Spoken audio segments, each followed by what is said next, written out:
네, 성경 말씀은 사도행전 20장 22절부터 28절까지 말씀입니다.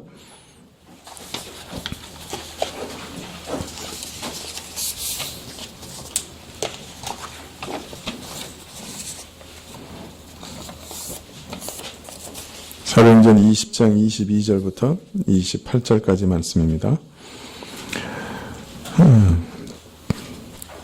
한 절씩 교독하시죠. 보라, 이제 나는 심령의 매임을 받아 예루살렘으로 가는데 저기서 무슨 일을 만날는지 알지 못하노라.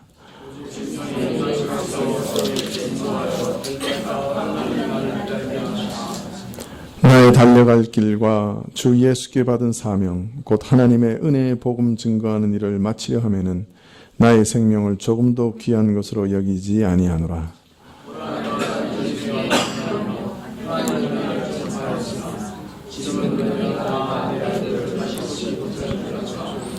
그러므로 오늘 너희에게 증거하노니 모든 사람의 피에 대하여 내가 깨끗하니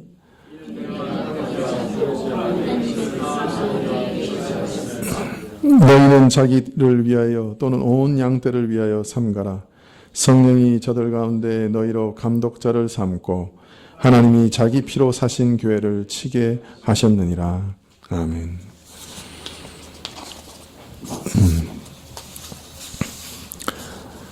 예.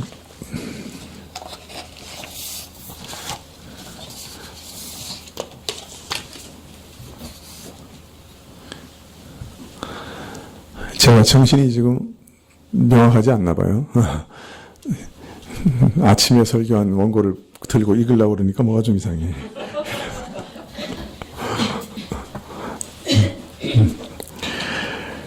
보라, 이제 나는 심령의 매임을 받아 예루살렘으로 가는데 저기서 무슨 일을 만날지 알지 못하노라. 오직 성령이 각 성에서 내게 증거하여 결박과 환난이 나를 기다린다 하시나. 여기서 우리말 성경에는 나는 심령의 매임을 받아 이렇게 되어 있습니다. 그런데 이제 이게 좀 원어에는 그냥 이제 영이죠. 그런데 이제 이 영이라고 할 때 이것이 우리 그 사람의 영인지 아니면 성령인지 좀 분간하기 어려울 때가 있습니다. 여기서 성령이라고 번역을 해야 할지 아니면 바울의 마음, 바울의 영이라고 얘기할지 좀 어려운데요. 어떻게 번역하는 게 좋겠습니까? 네? 성령으로 번역하는 게 좋겠습니까? 왜 그렇게 생각하십니까?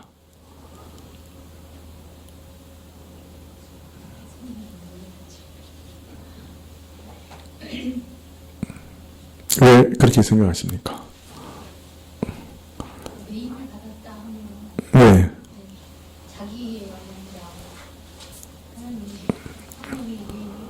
성령이 이렇게 확 붙잡힘을 받았으니까 매임을 받았다고 번역을 했다. 그렇게 돼 있으니까 성령이라고 번역하는 게 더 좋겠다. 예. 뭐, 어느 정도 타당한 말씀인데요. 그러나, 물론, 왜 영이 매임을 받을 수도 있겠죠. 그죠? 포박을 당한 것처럼. 네. 또, 성령이라고 번역해야 될 어떤 이유가 여기 있습니까?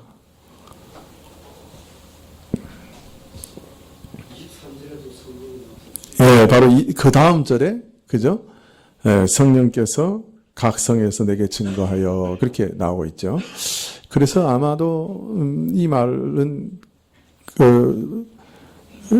성령이라고 번역하는 것이 더 좋지 않겠나. 이제 그렇게 생각이 듭니다. 성령의 매임을 받아. 물론 이제 바울의 심령이라고 번역해도 바울의 심령을 메고 제어하시는 분이 성령이시니까 뭐 어떻게 번역해도 성령께서 지금 바울을 예루살렘으로 인도하고 계신 것이 참 분명합니다.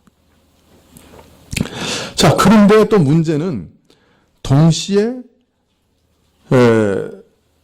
성령께서 또 뭐라고 증거하고 계시는 거예요? 각 성에서 뭐라 그래요? 결박과 환난이 바울을 기다린다고 얘기하고 계시는 거예요. 참 이상한 일이죠.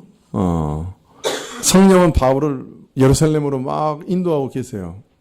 그런데 또 가는 곳곳마다 교회에서 아마 선지자들이 얘기를 하겠죠. 그죠? 나중에 보면 이제 우리가 22장인가요? 거기 가면 이제 아가보가 이렇게 또 예언하는 게 나오는데 하여튼 그와 같은 방식으로 22장이에요? 21장이에요? 아가보가 나오는 게.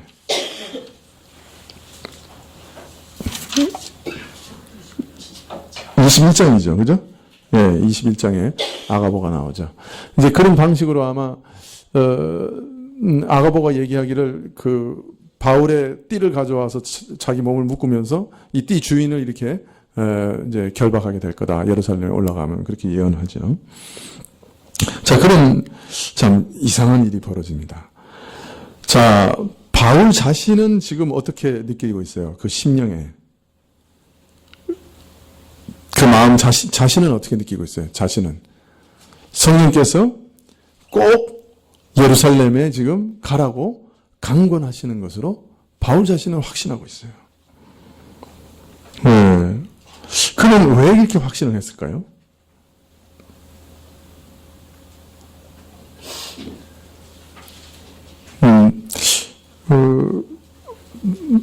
여기서 보면 계속 사명이라고 하는 말이 나와요.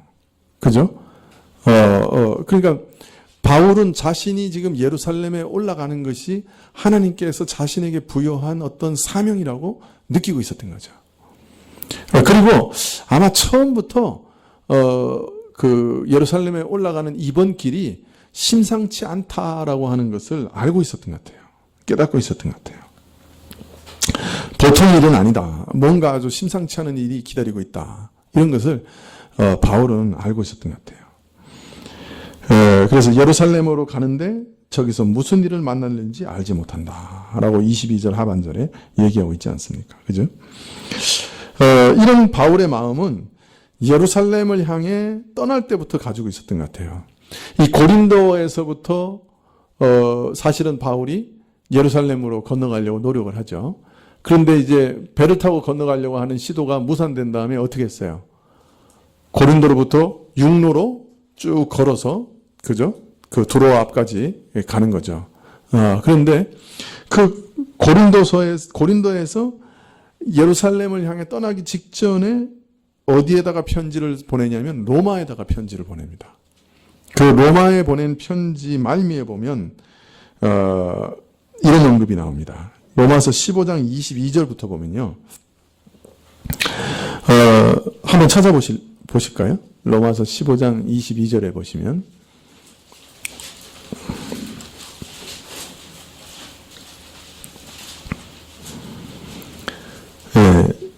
그러므로 또한 내가 너희에게 가려 한 것이 여러 번 막혔더니 이제는 이 지방에 일할 곳이 없고 여러 해 전부터 언제든지 서바나로 갈 때 너희에게 가려는 원이 있었으니 이는 지나가는 길에 너희를 보고 먼저 너희와 교제하여 약간 만족을 받은 후에 너희의 거리로 보내줌을 바람이라.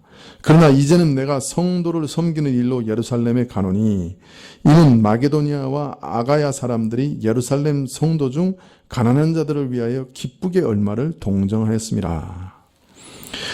바울은 그 헌금을 예루살렘까지 수송하는 막중한 일을 자신이 해야 한다는 매임이 있었습니다. 그것을 사명으로 여겼던 것이죠. 그리고 예루살렘의 일을 마친 후에 로마까지 가고 그 이후에 서바나로 갈 것을 소원하고 있었습니다.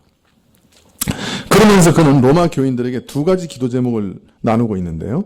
로마서 15장 30절에 보시면 형제들아 내가 우리 주 예수 그리스도로 말미암아 성령의 사랑으로 말미암아 너희를 권하노니 너희 기도에 나와 힘을 같이하여 나를 위하여 하나님께 빌어 나로 유대에 순종치 않은 자들에게 구원을 받게 하고 또 예루살렘에 대한 나의 섬기는 일을 성도들이 받음직하게 하고. 하나는 뭐죠? 아시아에서 보내는 헌금이 예루살렘 교회의 기쁨으로 받아들여지는 일을 위해 기도하고 있죠. 그죠? 또 하나는 뭐죠? 기도 제목이 유대에 순종치 아니하는 자들에게 구원을 받게 해달라고 기도하고 있습니다. 그는 유대인들이 곳곳에서 자신을 죽이려고 획책하는 것을 보고 예루살렘에 올라갔을 때 상당히 위험할 것이라고 하는 것을 처음부터 짐작하고 있었죠.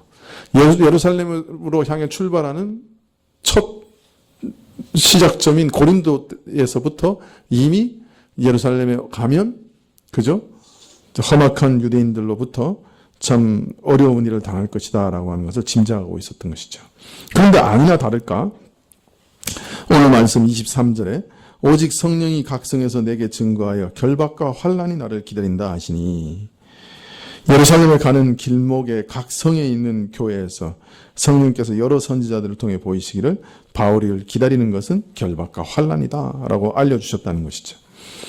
자, 그런데 바울은 이상하게도 환난과 결박이 기다리는 예루살렘에 올라가면서 고백하기를 오늘 말씀 24절에 나의 달려갈 길과 주 예수께 받은 사명 곧 하나님의 은혜의 복음 증거하는 일을 마치려 하면은 나의 생명을 조금도 귀한 것으로 여기지 아니하노라.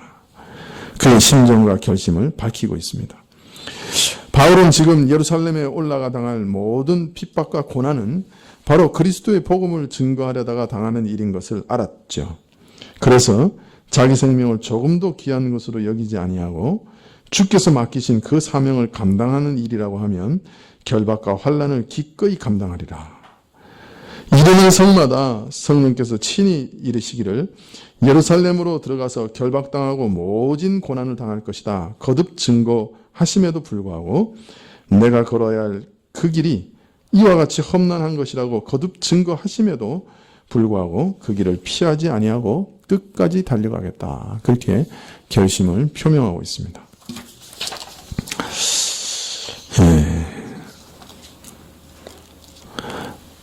우리는 통상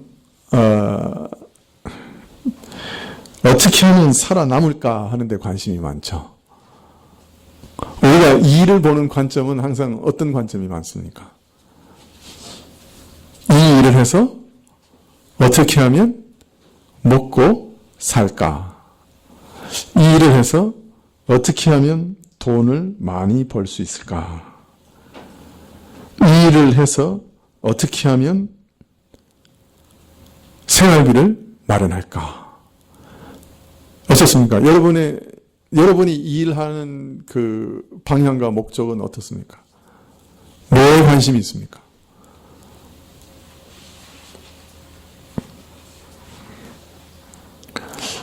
여러분이 일하시는 그 장소에서 나는 이것이 나에게 맡기신, 하나님이 나에게 맡기신 사명이다. 이런 생각을 하고 계십니까? 한 분만. 바울에게 맡기신 건 복음 전도죠. 그죠? 그런데 우리에게 맡기신 사명은 뭡니까?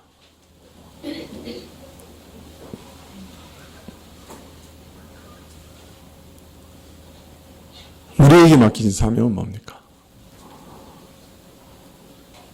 내가 지금 일하고 있는 이 직장과 일은 하나님이 내게 맡기신 사명입니까? 아니면 그냥 내 입에 풀칠하기 위해서 어쩔 수 없이 하는 일입니까?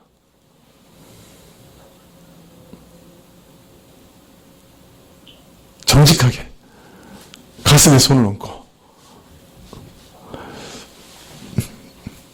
목사님 저는 맨날 소뚜껑 운전만 하는데 뭐 일이 있습니까? 여러분, 가정주부라고 하는 것은 하나님의 사명입니까? 아니면은 일 못하는 사람들이 어쩔 수 없이 하는 일입니까?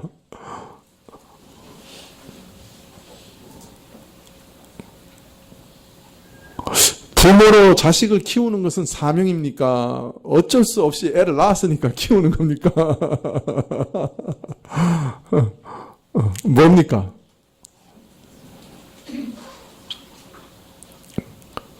사명이죠. 남편이 아내의 부족함을 채워주고 도와주는 것은 어쩔 수 없이 결혼했으니까 맡은 책임입니까? 아니면 사명입니까?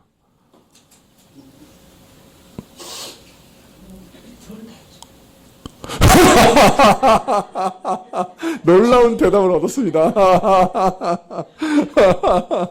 매우 놀라운 대답을 얻었습니다. 둘 다랍니다. 맞는 것 같으네요.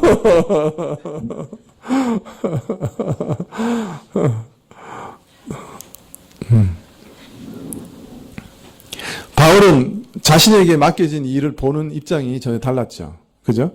이 일은 내 입을 풀칠하기 위한 일이다. 어쩔 수 없지만 나는 생계를 유지하기 위해서는 이 일을 해야 된다. 귀찮고 어렵지만 그냥 맡겨진 것이니까 어떻게 해야 되지. 뭐 어떻게 하겠어. 안 하면 애들이 굶는데.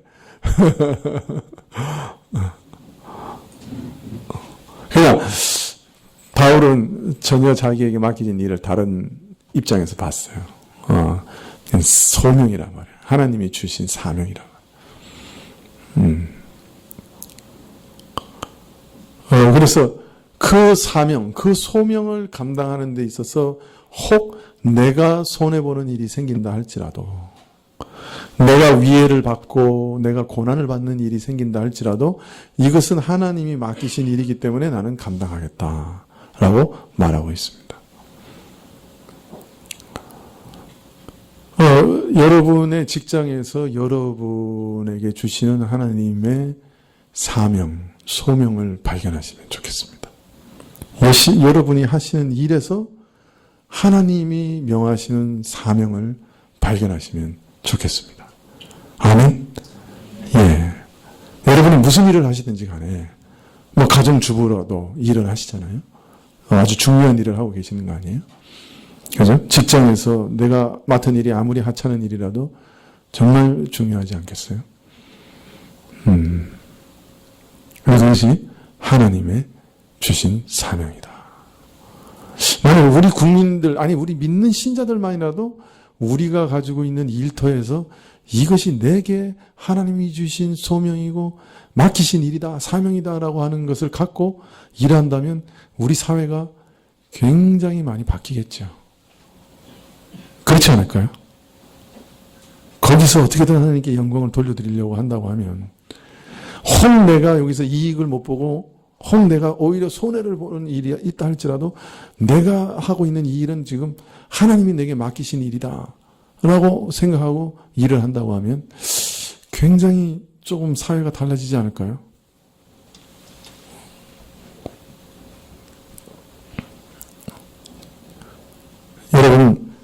여러분의 일 가운데서 무엇을 먹고 무엇을 입고 무엇을 마실까 하는 이유 때문에 어떻게 하면 생계를 유지할까? 어떻게 하면 돈을 많이 벌까?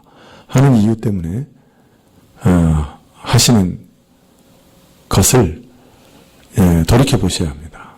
왜냐하면 예수님께서 우리에게 그것은 어떻게 하신다 그랬어요? 신자에게는. 먹을 것과 마실 것과 입을 것은 어떻게 하시겠다 그랬어요? 네? 어떻게든 보장을 하시겠다 그러셨거든요. 그렇다면 그 일은 물론 그 일을 통해서 우리에게 먹을 것과 마실 것과 생계를 유지하게 하시지만 필요한 것을 주시지만 그러나 일의 성격은 달라진 거예요. 세상 사람들처럼 이거 안 하면 못 먹고 사니까 어쩔 수 없어서 먹고 마시고 있기 위해서 생계비를 벌기 위해서 어쩔 수 없이 하는 그런 일에서 신자에게 있어서의 모든 일은 하나님께서 사명으로 주신 일이 되는 겁니다. 그래서 거기서 내가 하나님이 주신 어떤 일, 진짜 일들을 발견해 나가셔야 되는 거예요. 그래서 하나님의 일처럼 하셔야 되는 겁니다.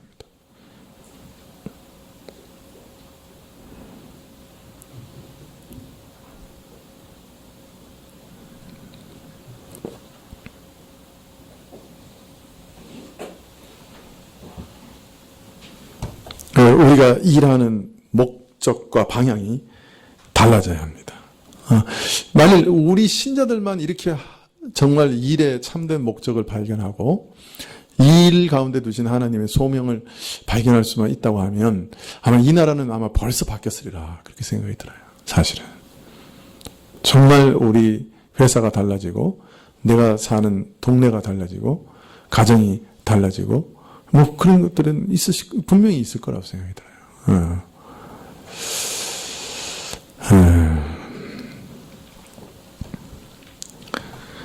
자, 참 우리는 내가 먹고 사는 문제도 마지못해서 하죠.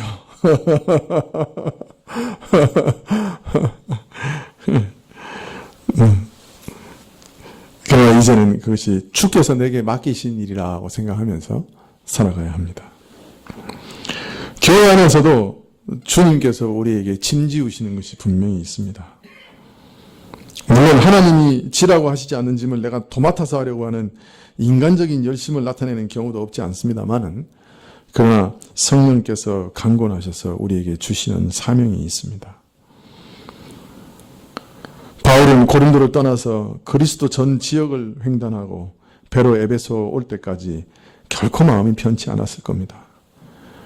매일 가는 곳마다 고난과 핍박이, 결박이 기다린다고 하니, 아니 그것도 한두 번 듣는 것도 아니고 곳곳에서 다 그렇게 얘기를 하니 얼마나 심각한 일이 기다리고 있으면, 그죠? 이렇게까지 얘기를 하시는가, 그렇게 생각 안 했겠어요? 그래서 에베소에 올 때는 죽기를 각오하고 있었다고 하잖아요. 그죠? 그러나 주께서 맡기신 사명을 위해서는 죽으면 죽으리라 하는 결심을 가지고 그 결단을 통해 두려움을 이겨내면서 자신의 일을 감당하려고 하고 있는 것이죠.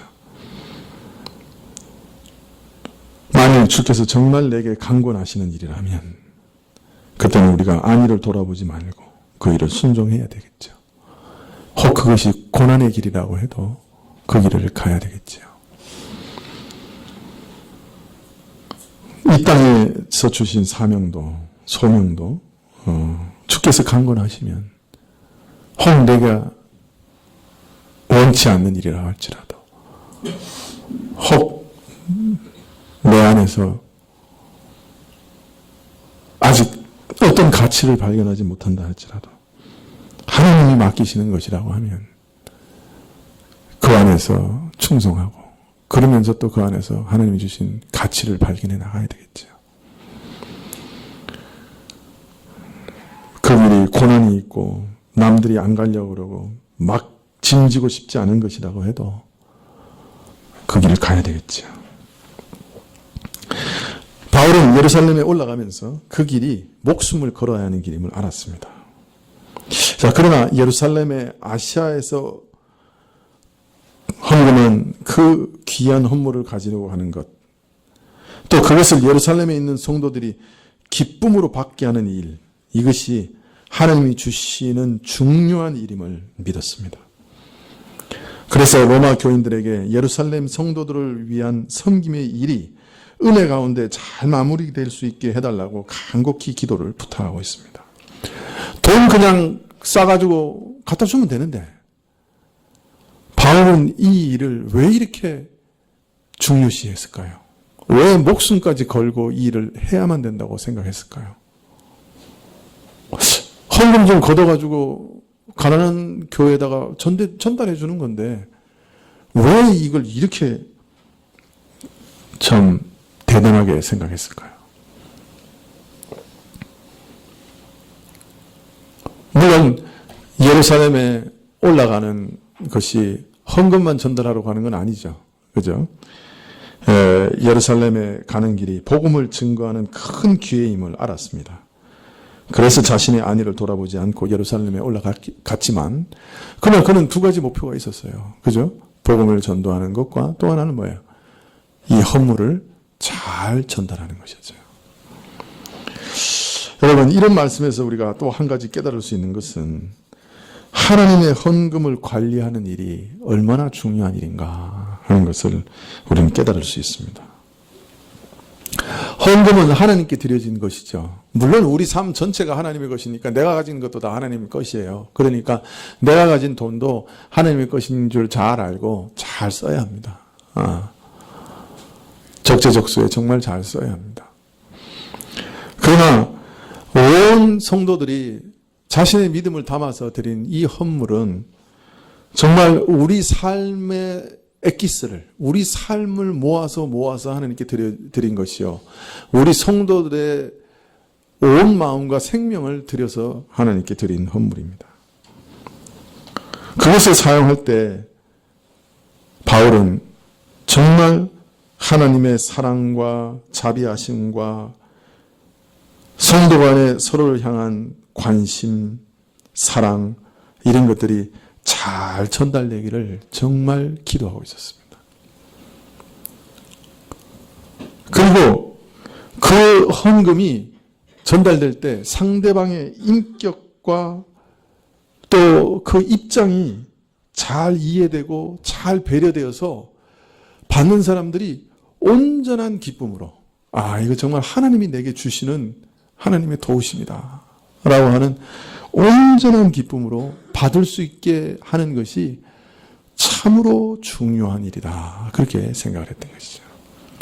하나님께 드려진 헌물이었기 때문에 거기서 사용할 때 하나님의 자비하심과 긍휼하심이 받는 사람에게 전달되고 또 성도들이 사랑 때문에 헌금해서 보낸 것이기 때문에 그 같은 한 교회로서 그리스도의 한 지체로서 다른 지체의 참 그리스도의 사랑을 표현하는 물질로 잘 전달되기를 간절히 기도했던 것이에요.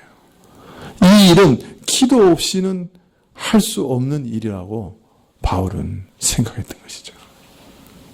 그래서 이 일을 위해서는 자기가 목숨을 걸더라도 자신이 예루살렘에 가서 이 중한 일을 잘 감당하기를 원했던 거예요. 자, 그러니 우리가 이 일을 잘 이해한다고 하면 바울이 물질을 사용하고 관리하고 전달하는 일에 자기 목숨까지 걸었다 하는 사실을 이해한다고 하면 우리가 이 교회에서 하나님께 드려진 헌물을 사용하는 일이 얼마나 중요한가 하는 것을 잘 이해할 수 있습니다. 그러니까 우리가 교회 헌물을 사용할 때 정말 지혜롭게 잘 그리고 그것을 다른 사람에게 줄 때도 정말 하나님의 사랑이 잘 전달되고 또 서로 간에 서로의 사랑이 전달될 수 있는 방편으로 또 받는 사람이 수치스럽게 느끼거나 그죠? 그것으로 인해서 오히려 마음이 상하는 그런 일이 없도록 이것이 정말 하나님이 내게 주시는 선물이구나. 하나님의 사랑으로 내게 전달된 성도들의 사랑이 내게 전달되는 물질이구나. 이렇게 온전한 기쁨으로 받을 수 있게 하는 것 그것이 매우 중요하다. 그렇게 오늘 말씀에서는 가르쳐주고 계세요.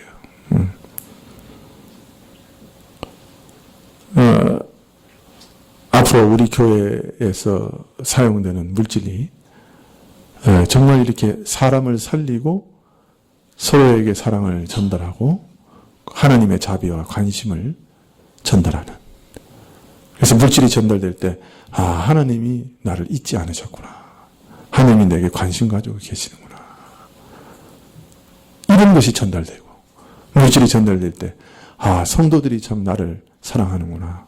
내게 이렇게 세세하게 관심 가져주는구나. 이런 사랑이 전달되는 그런 헌물의 쓰임이 되면 참으로 좋겠습니다. 신약교회에서는 그 일에 하나님께 간절히 기도하면서 그 일을 했다고 그래요. 오늘 두 가지 말씀을 드렸습니다. 그냥 이렇게 한번 잘 생각해 보십시오. 내가 지금 일하고 있는 이 일이 하나님께서 맡기신 일인가? 그러면 내가 이 일을 하나님께 맡기신 일로 알고 하나님 앞에서 감당하고 있는가? 아니면 하나님께 나아가서 이 일이 정말 하나님이 내게 맡기신 일이라고 하는 것을 확증해 주시고 또 그것을 어떻게 감당해야 할지 알게 해 주십시오. 그저 먹고 마시고 생계를 유지하는 방편으로만 그치지 않게 해 주시고 그 일은 하나님께서 이미 약속하신 것이니 이 일은 또 다른 차원에서 하나님을 섬기는 차원에서 할 수 있게 해 주십시오 라고 이 한 주간 기도하시고 또 자신의 일을 새롭게 발견해 나가시면 좋겠습니다.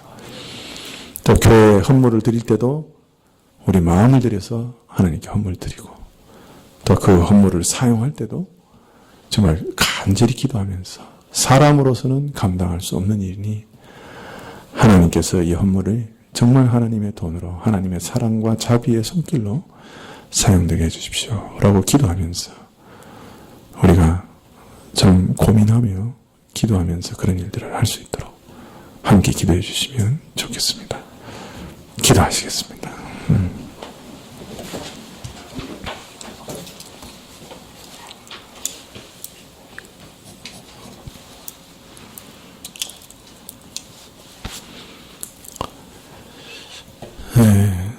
아버지 하나님, 저희의 삶이 늘 주를 섬기는 삶 되게 하옵소서. 매일 직장과 가정에서의 일이 그저 내 원함과 내 소망을 이루는 일이 아니라 주께서 나에게 맡기신 사명을 감당하는 일들이 다 되게 하여 주시옵소서.